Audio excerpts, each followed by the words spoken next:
Hello, you sexy Skepticons, you.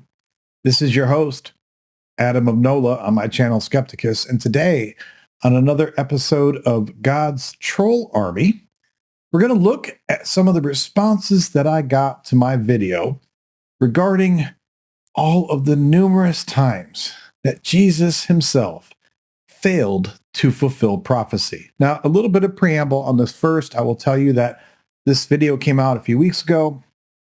I'm not going to lie. I was proud of this video. I mean, I haven't done anything yet that I'm ashamed of or that I've had to take down or retract. I'm sure at some point I will make that stumble. But even amongst the videos that I've done that I like, I thought this felt to me like good content, largely because it eats away at one of the most incorrect and fundamentally, systemically ignorant pieces of information that churches spread all the time about Jesus. The idea that Jesus fulfilled prophecy. And no, he didn't. As I showed in my video, the majority of prophecies that Jesus is purported to have fulfilled weren't even prophecies in the first place. And in those rare cases where they do point to an actual prophecy, the idea that Jesus fulfilled it is, quite frankly, laughable. So the video got a decent number of views and it got a higher than average number of comments. And unsurprisingly, more so than many of my recent videos, it seems like this one really struck a nerve with some people. So I felt that this was a perfect instance where we should go back in an episode of God's Troll Army and look at some of the weird, misplaced, and quite frankly, sometimes downright ignorant comments that I got in response to this video. So let's dive in. So the first comment that I'm going to highlight comes from someone that we're going to go through a few times in this video. The video won't be all about this commenter, but New Haven fishermen seem to really get off on this video, and they were apparently quite obsessed with it and had to leave a slew of comments all over the video, both in reply to me and in reply to other commenters. They really seem to have a hard-on for this video. So this is the first comment from them. First of all, I got a comment from one of my regular viewers. Her name is SportJN, and she said, "This was interesting. I've never heard of the suffering servant. I love your work." So thank you, SportJN. I appreciate that. And New Haven Fisherman comes in with this two-word brilliant comment that says, "Find him." Now, I've talked a little bit about some of these types of comments in other videos that I've done, but these always feel a bit exasperating to me. It's not that I don't expect to get mindless proselytizing in my comments, but I always wonder, what do you think you're accomplishing? When someone has put just this nice comment saying, "Hey, this was interesting, I love your work, blah, blah, blah," and your reply to that person is to say, "Find him." I mean, first of all, when you read SportJN's original comment, she doesn't say in the comment, "Oh, I am an atheist like you. Oh, I don't believe in Christianity." I mean, I don't think she's a Christian, but I don't know this. The simple fact is that her comment was just a nice attaboy on my video. And yet, New Haven Fisherman feels compelled to jump in with this condescending comment that says, "Find him." And I bring this up. It's not that I lay awake at night worrying about comments like this, but I bring this up because I always wonder about the people who leave these kind of ridiculous, proselytizing comments on my videos or the videos of anyone else. And here's why I wonder about this so much. I watch a lot of Christian content on YouTube. You can call it opposing research, if you will, or just kind of keeping my finger to the wind in terms of what people are talking about.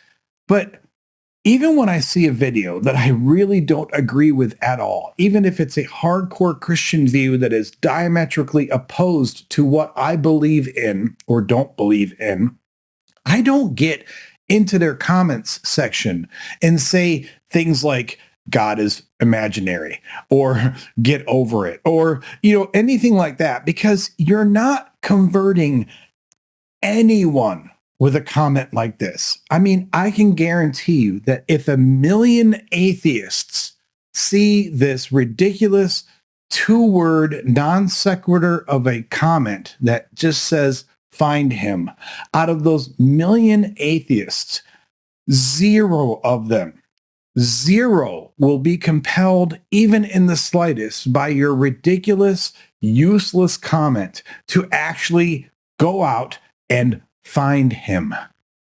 Nobody is actually going to do anything positive by your Christian worldview as a result of this comment. Now, I will tell you, you will turn people off. I guarantee you that you will piss some people off with comments like this.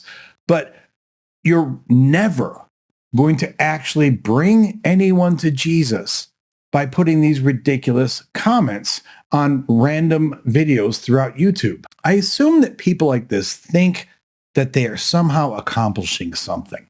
Like, look what I did today. I got on YouTube and I got into the comments section of some atheist video and I replied to someone else and said, find him. And you're patting yourself on the back and you're thinking, look how special I am.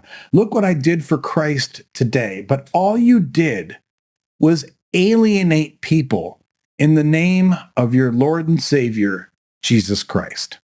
Congratulations, New Haven fishermen. Although we will reference New Haven fishermen a few other times, you'll see.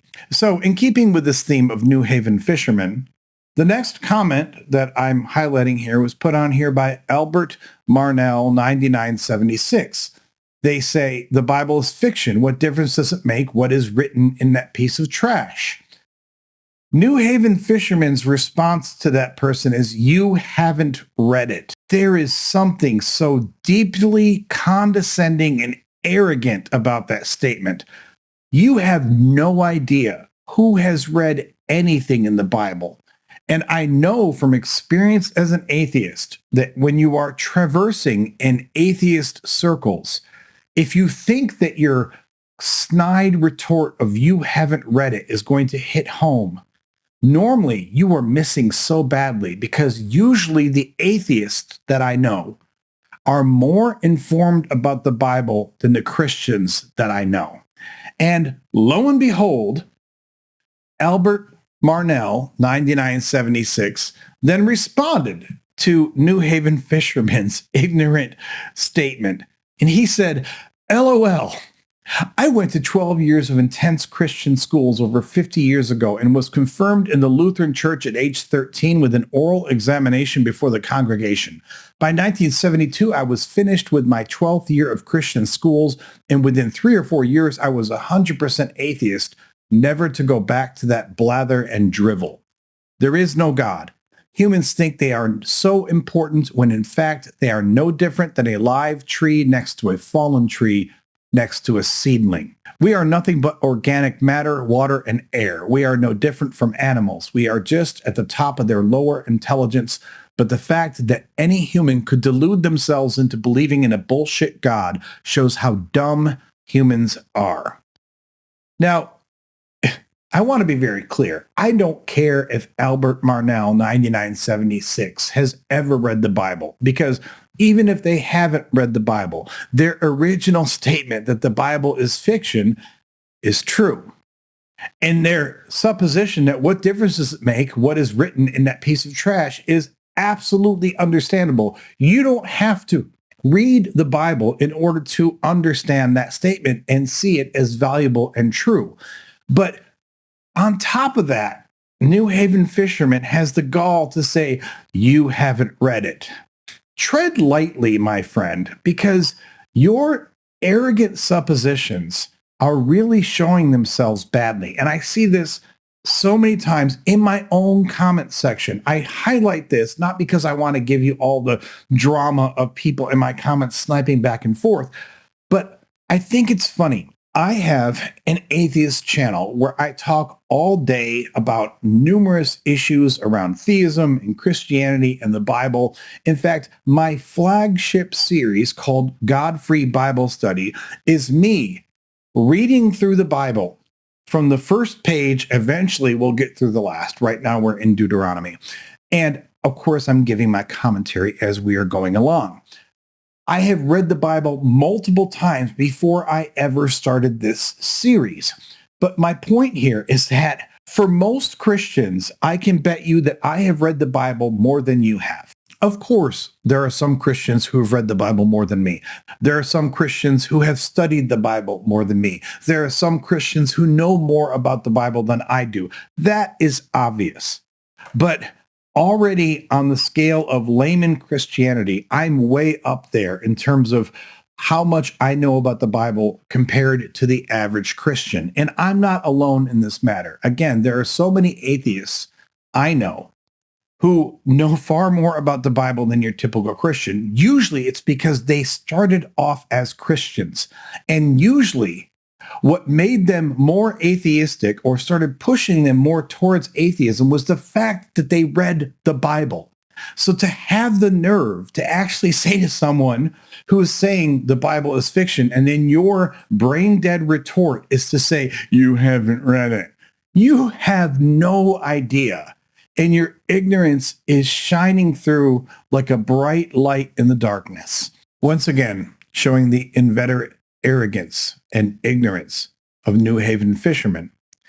Pancakes and Bacon 2567 said, I don't care what the prophecy is. If you don't write it down until after the event happens, it is only written for the most gullible. You could predict in 1508 CE that a fascist man named Donald Trump would win 2 non-back-to-back terms in the United States of America in the early 21st century, who loves McDonald's hamburgers and painting his face orange. But if someone doesn't write down either the prophecy or the fulfillment until 2105 CE, it's just bullshit.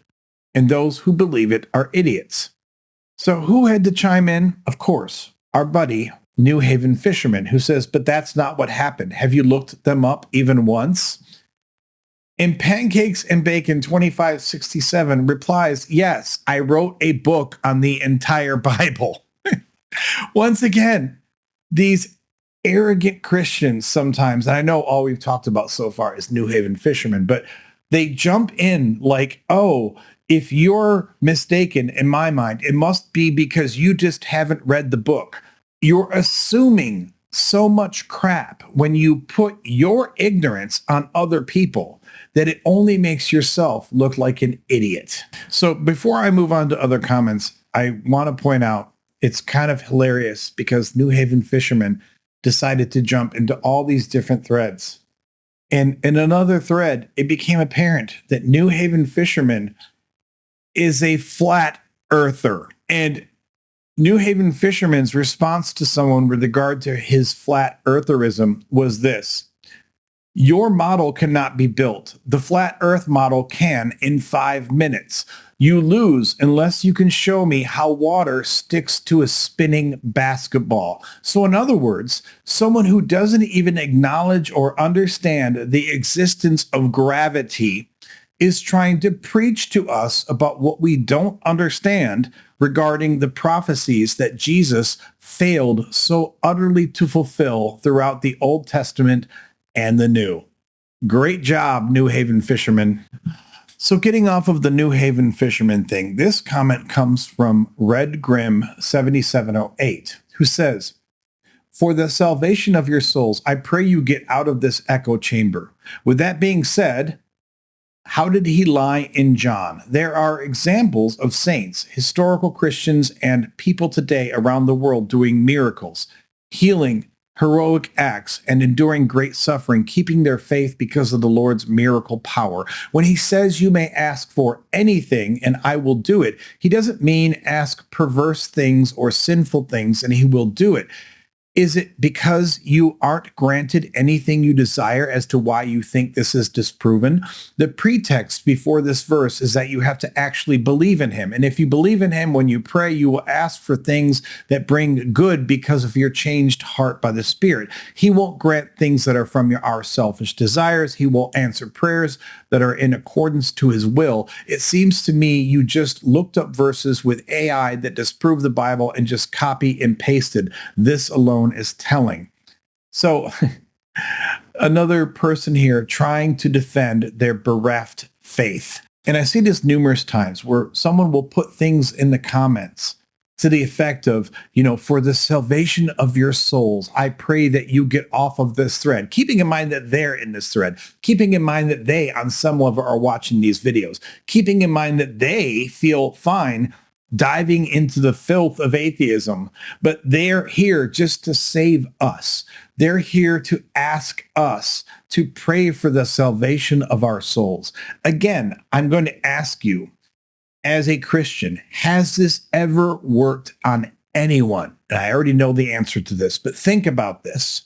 How many people have ever been going through the comments section of an atheist video on YouTube and seen your enlightened pile of shite and said, oh my God, you have a point.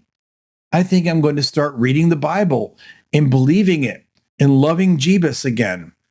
Nobody has ever made that statement. And then he devolves into this bullshit about prayer.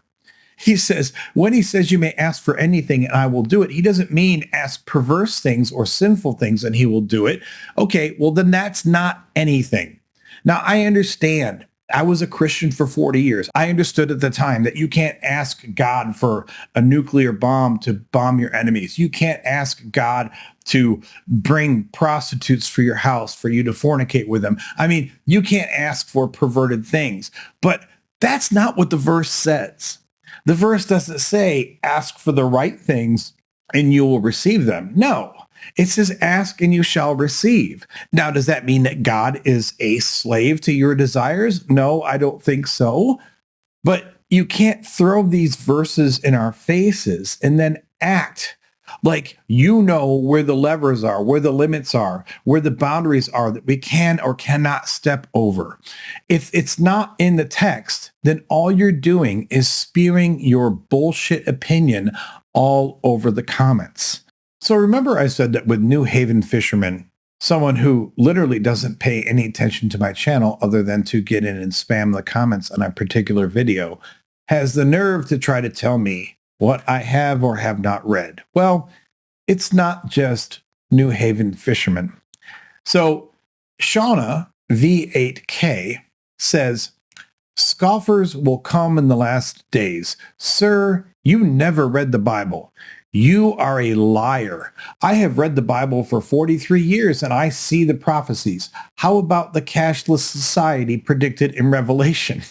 So first of all, there is no cashless society predicted in Revelation. You are reading that shit into the text. You are making shit up. I understand where those ideas come from in Revelation.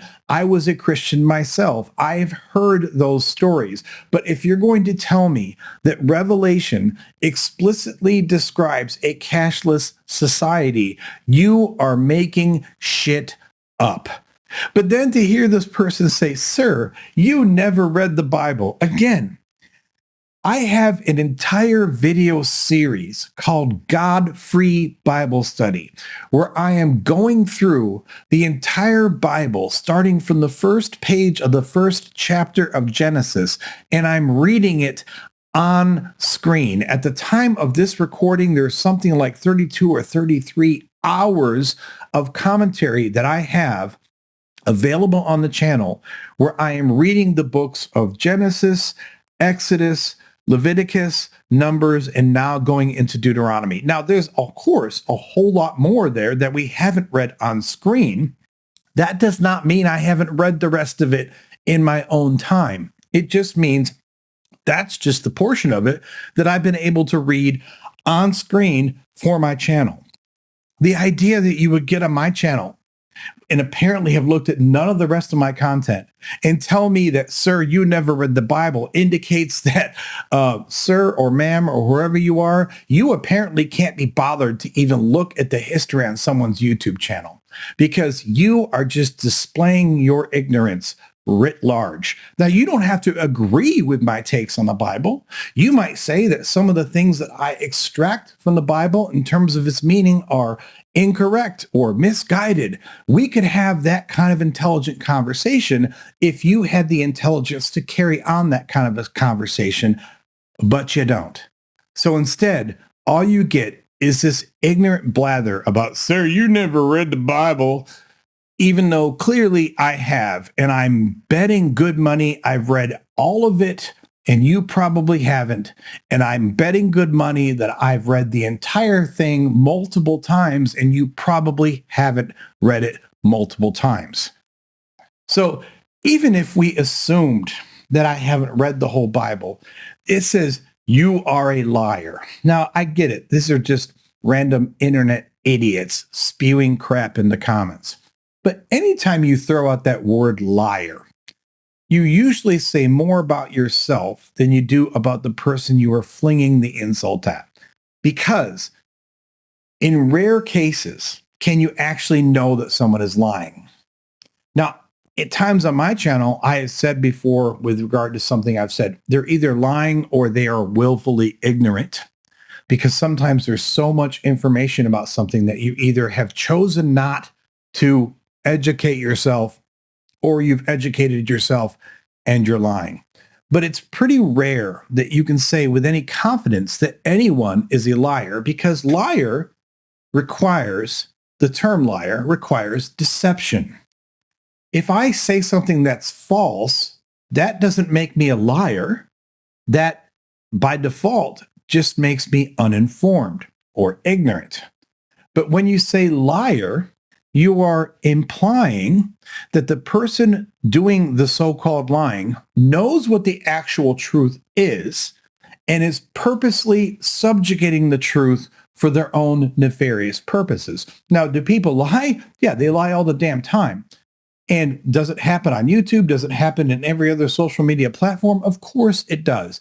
But when you start flinging around this term liar, normally it just shows that all you want to do is hurl insults because you don't know what's in my brain and you don't know that I'm trying to deceive anyone. And in fact, if you looked at the rest of my channel and spent 10 minutes going through the rest of the content, you would see that I believe entirely in what I'm putting out on this channel. Now, you may not agree with it. You may think that I'm misguided, but to say that I'm a liar just proves that you're an asshole. That's all it does. So now we come to Salmon Mail. Salmon Mail has already a long and glorified history of plastering Christian propaganda all over my comments. Usually, it's pretty clear when I see Salmon Mail's comments that Salmon Mail hasn't even bothered to watch the video.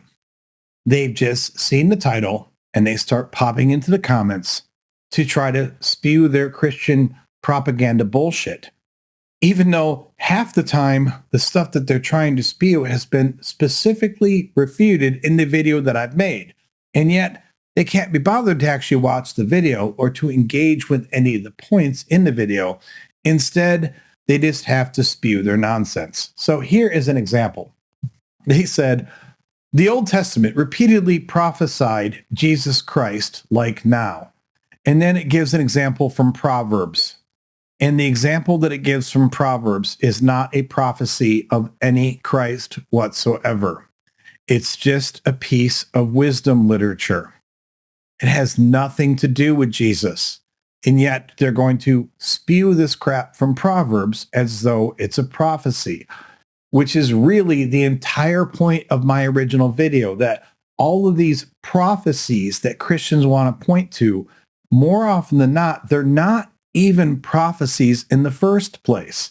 And then Salmon Mail has the nerve to cite Isaiah 53, despite the fact that I explicitly covered Isaiah 53 in the video. So he's going through the stuff from the suffering servant, even though I addressed this in the video, but he can't be bothered to actually watch the video and engage it on its merits. Instead, he will spit back the same things that I've refuted and just keep saying them at you over and over again, which is the rhetorical equivalent of nuh-uh, nuh-uh. I'm just going to say it again until you agree with me. No. So then I'm replying to someone else in the thread. And I said, I don't think Salmon Mail even has enough integrity to watch the videos. He definitely doesn't directly engage with any of the points that I make in the videos. He just sees the titles and then plasters his generic apologist BS all over the comments. Typically, this involves blindly stating ideas that I've specifically debunked in the video itself. So Salmon Mail replies. He says, okay, fine. I will go ahead and disprove the points made in the video. To which I just gave a bunch of laughing faces because I'm like, that sounds ridiculous. Salmon Mail says, not get too confident. I said, I'm extremely confident. So Salmon Mail says, okay, then get ready to be humbled. And I said, OMFG, yes, bring the humbling. Please humble me, Salmon Mail. Show me all the errors of my ways. So he says, okay, you asked for it. Then a day later, this is his reply that is supposed to humble me. He says, okay, here's all the problems I have with the video, which is not much, surprisingly. But the truth is that this video makes points that are understandable, but that doesn't mean it's correct. The source is not really that reliable. If you're going to prove that Jesus fulfilled no prophecy, then no, he did fulfill the Old Testament prophecies. I'm not calling you stupid, but I'm saying is that Jesus still fulfilled the prophecy. It is written clearly in the Bible. Again, I'm not calling you dumb for not finding this sooner. Jesus Christ is foretold in the Bible clearly, like now, and then he names Isaiah 7:14. Therefore, the Lord himself will give you a sign. Behold, the virgin shall conceive and bear a son and shall call his name Emmanuel. Again, I went through this explicitly in the video. The whole idea that Isaiah 7:14 refers to a virgin or refers to Jesus is ridiculous. And I spell this out in detail in the original video. First of all, it's ridiculous that this even refers to Jesus at all, because Isaiah 7 is an imprecation readied at King Ahaz. It says specifically that this is to King Ahaz. It's a story about Isaiah making a prediction and giving it directly to King Ahaz. He's not making a prediction about a Messiah that's going to come in 500 years. No, he's making a prediction about something that will happen in King Ahaz's life. This has nothing to do with Jesus. And if you only read the plain text of the Bible, the plain text of Isaiah 7, which I went through in the original video, you would know this already, but you couldn't be bothered to pay attention. And the second part of that that's even more ridiculous is that people point to this non-prophecy of Jesus and they say, oh, look, it says he's going to be born of a virgin. But that's not what the text says. The text of virgin comes from a mistranslation that came from the original version that was in the Septuagint, where the Greek translators took the word for young woman and they translated it as virgin. And that is why some of the Gospels then claim that Mary was a virgin, because they were caught reading the Septuagint, which in this respect, in this one area, was a bad translation. And the New Testament authors had read that bad translation and had decided to try to craft the story to make it look like this non-prophecy for Jesus was somehow referring to a virgin birth that led to Jesus. If they had the original Hebrew, or if they could read the original Hebrew, they would know that this never referred to a virgin in the first place. And they never would have written it into their stories that Jesus was born of a virgin. The only reason we get this fairy tale about Jesus being born from a virgin is because New Testament authors were working from a bad translation that they had in the Septuagint. and they didn't understand the original context of the original Hebrew, and therefore they wrote their new fictional stories on top of that to try to satisfy what they thought was a prophecy from Isaiah, referring to someone being born of a virgin, when in fact, the words in Isaiah do not refer to a virgin, and specifically, they refer to prophecies that are given to King Ahaz that are delivered and fulfilled in the lifetime of King Ahaz, who was dead long before Jesus ever came on the scene. And yet, this person, not only do they have the nerve, Sam and Male has the nerve to then say, fine, I'm going to go through and look at the video and try to refute it and humble me, but they bring up the exact same point that I've already refuted in the video. I'm sorry, sir. This is ignorant. Then they go on to quote from Psalm, all right? And this is also stupid because I explained in detail in the video why I wasn't even counting anything from the book of Psalms. Because this psalm, like every other psalm, is a lyric. It's a prayer. It's an imprecation. It's a cry out to God, but it has nothing to do with Jesus. Even the verse that he quotes here has nothing to do with Jesus. You are making shit up. So then after his review of Psalm, he says, sounds similar to the crucifixion. And I'm not saying that all crucifixion is about Jesus. I'm saying is that it's a mighty coincidence that Christ also died by crucifixion. No, it's a mighty coincidence that the authors of the New Testament also read the book of Psalms.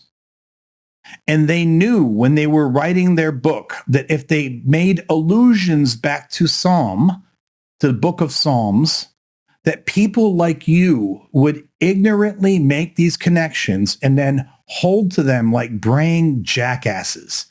And finally, Sam and Male says, and many more times, Jesus Christ is mentioned physically, as in like birth, death, and resurrection, and symbolism, like him being the forgiveness of sins, being the Son of God, and many more. If you want to prove that Jesus Christ did not fulfill any prophecy, then keep trying. You can surely try, but that doesn't mean you'll succeed. There is no place in the Old Testament anywhere where Jesus Christ is mentioned at all. And I will fight anyone on that. We will bet $1 million. You cannot find a single reference to Jesus. All you can do is take verses that you think sound something like those things that happened in the Gospels. And then you can say, see, that's a prophecy fulfilled by Jesus. But it's no such thing.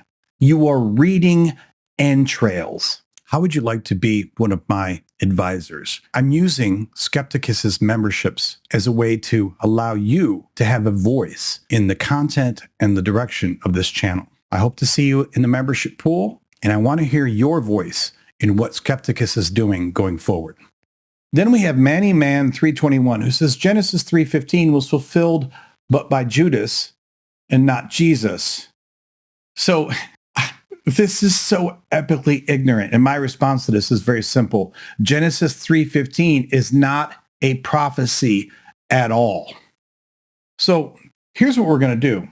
We're going to pull up Genesis 3:15 because this is brought up all the time. And it's such an ignorant example of non-prophecy. I want you to see it. So I'm actually going to start at Genesis 3:13. And this is a very famous verse from Genesis. This is where, after the fall, God is talking to Eve. He says, then the Lord God said to the woman, what is this that you have done? The woman said, the serpent tricked me and I ate. The Lord God said to the serpent, because you have done this, cursed are you among all animals and among all wild creatures. Upon your belly you shall go, and dust you shall eat all the days of your life. Here's 3:15. I will put enmity between you and the woman and between your offspring and hers.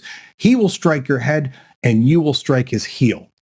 This incredibly vague, ridiculously nonspecific verse is used over and over again by Christians to try to justify some type of prophecy that Jesus fulfilled, as though God saying, I will put enmity between you and the woman, and between your offspring and hers, and he will strike your head and you will strike his heel, as though that is a prophecy. First of all, Yahweh cannot make a prophecy. Let me say that again. The all-powerful, omnipotent creator God of the universe cannot make a prophecy. He could make a promise. He could make a covenant. He could say, these are the things that I will do. But that's not a prophecy. If you don't believe me, consider this, for example. Let's say that I have a company. I am the CEO of my grand company. And I come to you and I say that you screwed up this delivery. You screwed up this thing for a customer. Here forward, there will always be enmity between you and the customer. And I will ensure that all these bad things happen. And I will ensure that the customer is pissed off at you and that you're pissed off at the customer. Is that a prophecy? No, because I'm the goddamn CEO. I can make it happen if I want to. You cannot make a prophecy if you are the one who fulfills your own words and you have the power to make them happen. If I say to you that tomorrow morning, I, Adam of Nola, will walk out my front door and then I do it, did I fulfill a prophecy?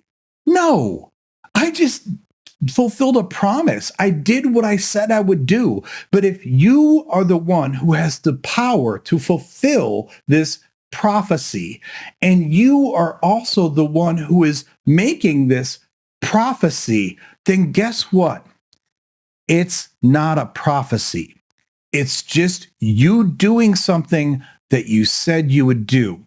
And this is why I say that God, Yahweh, cannot make a prophecy, because if you believe that Yahweh is omnipotent, then there is nothing that he couldn't will into existence. So anything that he says, and I know what you might be thinking, you might be thinking about, if he says it will happen in the future, that's a prophecy. No, but he has the ability of his own will to make it happen.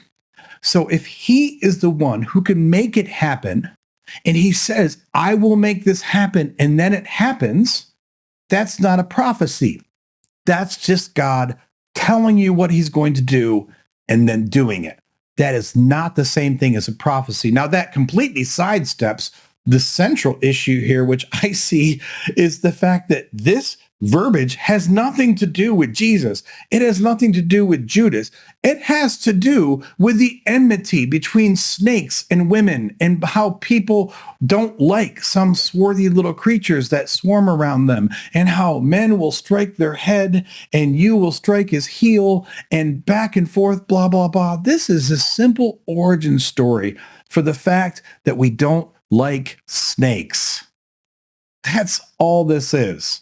But even if you wanted to take this as a prophecy, there can be no prophecy if the prophecy is given to you by the omnipotent creator of the universe, because he can make anything happen that he wants to. At the most, you can say it's a promise fulfilled.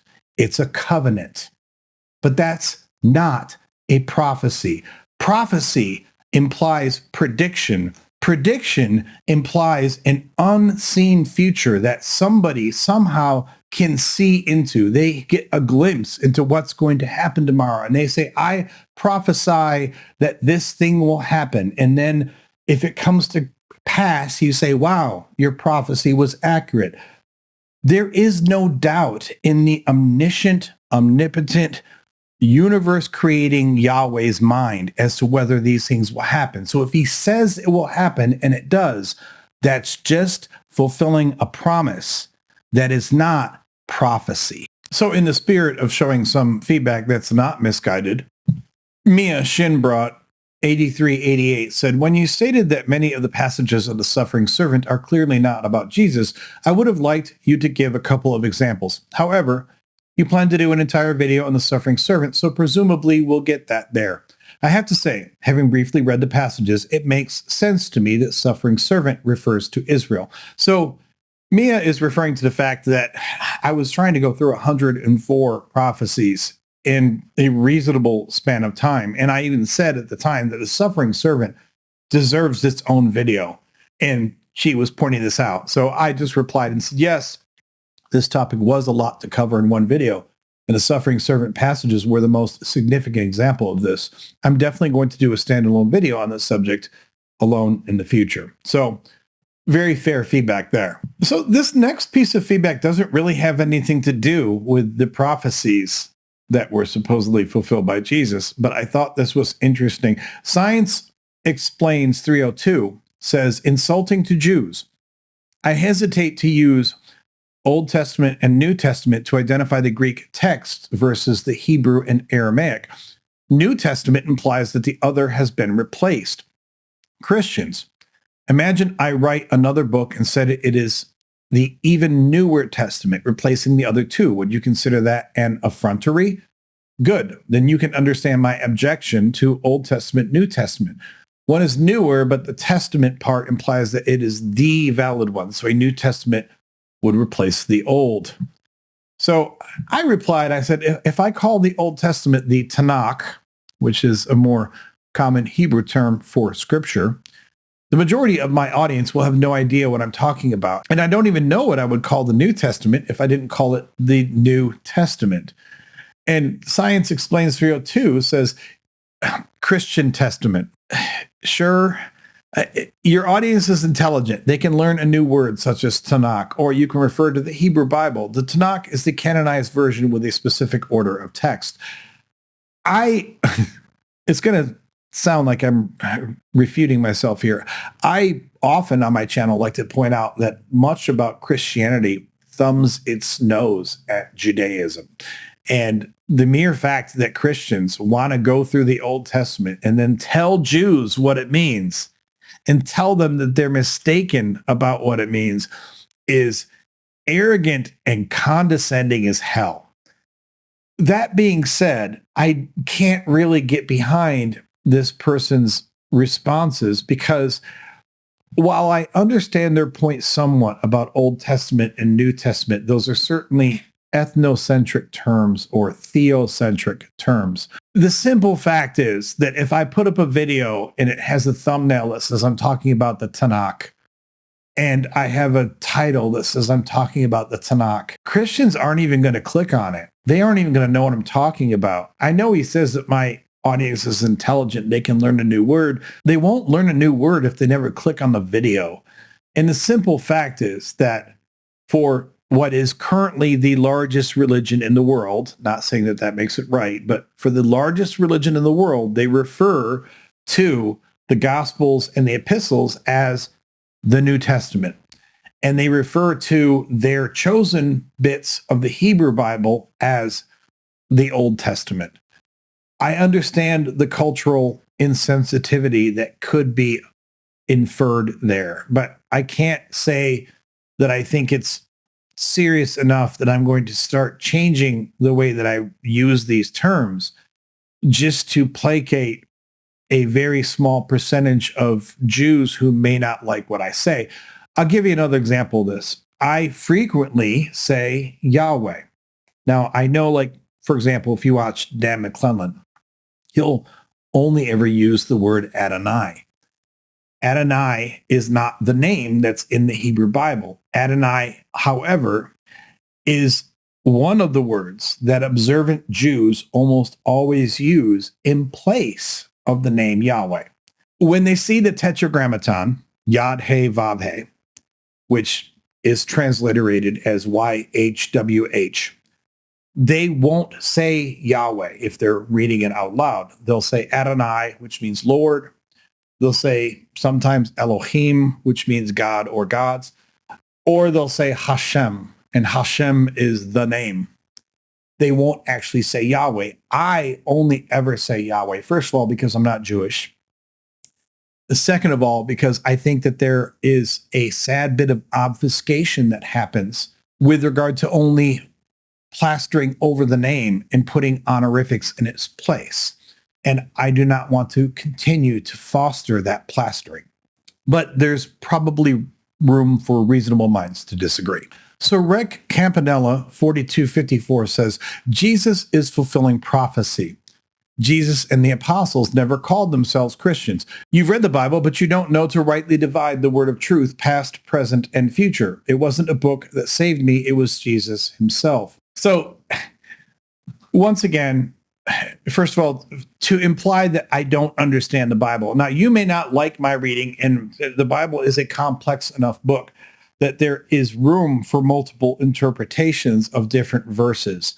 But this whole idea that you've read the Bible, but you don't know to rightly divide the word of truth, past, present, and future. Well, there is no section or no headings that say this is past, this is present, and this is future. So if you, Rick Campanella, 4254, know how to divide the word of truth, past, present, and future, it's because you're making shit up. It's because you've decided for yourself where to put those dividing lines. Now, there is a time and a place to understand the historical context or the cultural context of a text. But at a certain point, the text has to be able to stand on its own merits. So the fact that you start off your comment by saying Jesus is fulfilling prophecy, that's an interesting statement because you don't say Jesus fulfilled prophecy. You say Jesus is fulfilling prophecy. And I guess this alludes to your idea of past, present, and future. And you can believe that Jesus is fulfilling prophecy today. You can't actually point to a single verse in the Old Testament that can be faithfully and literally read as Jesus fulfilling prophecy today. Any verse that you pull out of the Old Testament or the New for that matter, and you say, look, Jesus is fulfilling prophecy now, is you injecting your own agenda and your own meaning into the text. That's all it is. And I'm not saying you're wrong, but you can't tell me I'm wrong either, because I don't inject the same meaning into the text that you do. That's just called special pleading. And quite frankly, it's bullshit. Jur Oz, 1980, says, this is so dishonest. I think he doesn't really know anything about the religions from the Jews and the Christians, as if the Christians wrote the Torah after Jesus. No, I have never implied for a second that the Christians wrote the Torah after Jesus. What I do know for a fact is that the Christians wrote the New Testament after Jesus. And when they wrote the New Testament, including the Gospels and including the epistles, they had every ability to craft the story as needed to make it look as well as they could, as though Jesus fulfilled some type of allusion or prophecy from the Old Testament. Even then, I believe that they failed miserably, and I feel like I have illustrated that in spades. But you can take whatever articles of faith that you want from that. But once again, it says this is so dishonest. I covered this before with regard to the term liar. Show me where my lie is. You may not agree with my interpretations, but please show me where I am deceiving people, where I know what the truth is, but I am actively working against the truth that I know in my own mind. Yeah, I didn't think so. I'm not even going to try to pronounce this. The Dawit something, I just tried a little bit, I guess, but it says 52, you have to see it deep. I think you are wrong. So when they say 52, they're referring to the number of the 104 prophecies that I say that Jesus failed to fulfill. But I'm not even going to pull that up. The deeper thing here is he says, you have to see it deep. I think you are wrong. I mean, you can believe whatever you want to believe, bro. But if the problem in my analysis is that I'm not seeing it deep, there's such an arrogance and a condescension in that kind of statement, because of course it implies that you, good sir, are seeing it deep. You are the one who sees the inner mysteries of the universe. You know how to read the Old Testament. You know how to read between the lines, and you know how to extract all this secret meaning that was never actually evident on the page. So Kudos to you, you deep thinker. And this same person says number 71 and 72 is clearly show Jesus, be true to yourself. You can't actually tell me how what I said was wrong. All you can do is say, it clearly shows Jesus, be true to yourself. Kudos to you, you deep thinker, you. So this one from Billy Winton, 5906, says, you need to stop relying on fortune cookies. I couldn't tell whether this comment is targeted at me, the content creator, or whether this is a general statement like, okay, he's watching this video about these bullshit prophecies, and he's basically saying to Christians, you need to stop relying on fortune cookies. Because if he's pointing it to me, I'm not relying on fortune cookies. I'm relying on the actual text, and the text has nothing to back up these claims. But maybe this person meant it more toward other Christians who might be watching the video. I'm not sure. Renoir Toussaint, 9783 says, I think you need help. Help. Okay. Because all those years, you never understand a thing about the scriptures. First of all, I mean, I'm sure they're probably reacting to the fact that I said in the video I was a Christian for 40 years. And I would say, first of all, after being a Christian for 40 years and having read the scriptures front to back, every damn page on multiple occasions, which is more than most Christians can ever truthfully claim, if that wasn't going to allow me to understand the scriptures, then I don't think anything was. So this help they say they need, I don't know if they think that I need mental help. That could be true. Or if I need help buying some beers at the, local bar, that could be true too. Or if they're saying that I need help as to how to understand the scriptures. I've hit on this already, but I'm going to say this again. When we talk about so many of these subjects, like whether or not Jesus fulfilled prophecy in the Old Testament, or whether most of these verses are even prophecy at all, you can sit there and you can read between the lines, and you can put on your fancy glasses, and you can, put on incense and smoke something and try to extract some meaning from the text that isn't obviously there. You can do that all you want. But at the end of the day, if this book that's supposed to be driving our civilization, our morality, our sense of worth as a people, I mean, it doesn't do those things for me, but this is what Christians try to sell it as. If that book is to mean anything, that it has to have value in its plain text form. If every time I read a verse and I say, wow, this doesn't make sense, or wow, this is a contradiction, or wow, this is a bad look for your God, and every time your only response is to say, well, you don't really understand it. You need help from someone who reads ancient Hebrew, or someone who's a scholar, or someone who's an apologist to interpret these verses for you. Then don't print the damn book in English. I do understand that for such an old book, even with the most faithful translation, it's going to be difficult at times to make something that's accurate and meaningful to a modern audience. But if you can't do it, then stop printing the book in English and stop telling me that I should live my life by it. Because if the only way that I can live my life by the book is to have one of your anointed holy men point me in the direction and tell me what it says, like I'm a third grader, then the book sucks ass. That's all there is to it. So this one here is pretty interesting. This is from Glenda Duncan, H5D. It says, Jesus did not fulfill the Old Testament. Christ is the fulfillment of the Old Testament. Christ is the interpretation of the Old Testament. Christ is the interpretation of the law. Prophecy is not about prediction. Predicting an event is a fortune teller. Prophecy is Christ's testimony. The spirit of prophecy is the testimony of Jesus Christ, and the testimony of Jesus Christ is the spirit of prophecy. Prophecy is not about prediction by a fortune teller. Prophecy is Christ's testimony. So I've seen this multiple times from Christians. When all else fails, completely redefine the underlying terms, as though none of us understand what the word prophecy actually means. And according to this person, prophecy is not about prediction. Wow. That's amazing because every other English speaker on the planet would beg to differ with you on that. But apparently, when you read the Bible, you have to understand that the plain word prophecy does not actually mean what the plain word means.